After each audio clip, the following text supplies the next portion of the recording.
क्या कोई earthquake predict कर सकता है? A Dutch researcher is grabbing attention for his earthquakes prediction.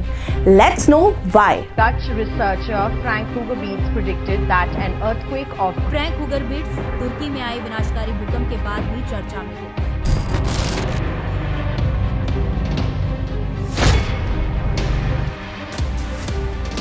Hi, my name is Anmol Minhas and welcome to Trending Talks by TrueScoop. Frank Hoogerbeets एक Dutch सेस्मोलॉजिस्ट हैं जिन्होंने फरवरी 3 को tweet किया था कि टर्की और उसके आसपास के रीजन्स में 7.5 मैग्नीट्यूड का अर्थक्वेक आ सकता है। इसके ठीक 3 दिन बाद टर्की में 7.8 मैग्नीट्यूड का बहुत बड़ा अर्थक्वेक आया। इसके बाद उनका ये ट्वीट वायरल हो गया और लोगों ने बोलना शुरू कर दिया कि उन्होंने अर्थक्वेक पहले ही प्रेडिक्ट कर लिया था। कहानी यही नहीं खत्म होती। इसके बाद फ्रैंक का एक और वीडियो वायरल हुआ जिसमें उन्होंने बताया कि एक और बड़ा अर्थक्वेक अफगानिस्तान, पाकिस्तान और इंडिया के रीजन में भी आ सकता है। Shockingly, on 21st March, an earthquake of 6.5 magnitude hit areas across Afghanistan and Pakistan. इस भूकंप के झटके नॉर्दर्न इंडिया में भी महसूस किए गए। इस भूकंप का एपिसेंटर अफगानिस्तान के जुर्म शहर के पास था। तो क्या फ्रैंक हुगरबीट्स ने वाकई में अर्थक्वेक प्रेडिक्ट किया है या ये सिर्फ एक तुक्का है?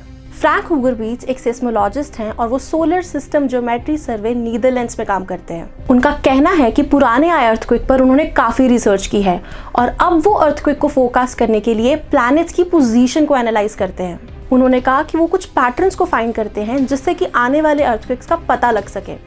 उनके अकॉर्डिंगली ये मेथड बहुत सही काम करता है, पर उन्होंने ये भी बताया कि उनका ये मेथड थोड़ा सा कॉन्ट्रोवर्शियल है क्योंकि सब लोग इस पर यकीन नहीं करते। In reality the science of earthquake is very very difficult. United States geological survey का कहना है कि ना तो वो और ना ही कोई और साइंटिस्ट अर्थक्वेक की प्रेडिक्शन कर सकते हैं। According to them, scientists can only calculate the probability that a significant earthquake will occur. उनके accordingly एक earthquake की prediction को actual prediction तब माना जाता है जब वो 3 elements यानी कि date and time, location and magnitude को define करे।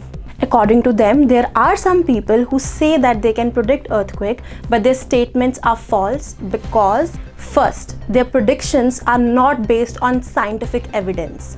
Second, they do not define all 3 elements which are essential for prediction. Third, their prediction is so general that any earthquake can fit into it. तो आपको क्या लगता है कि क्या हम फ्यूचर में कभी अर्थक्वेक को प्रेडिक्ट कर सकते हैं या नहीं? हमें कमेंट्स में बताइए। And if you like this video, share it with your friends and for more updates like this, follow TrueScoop.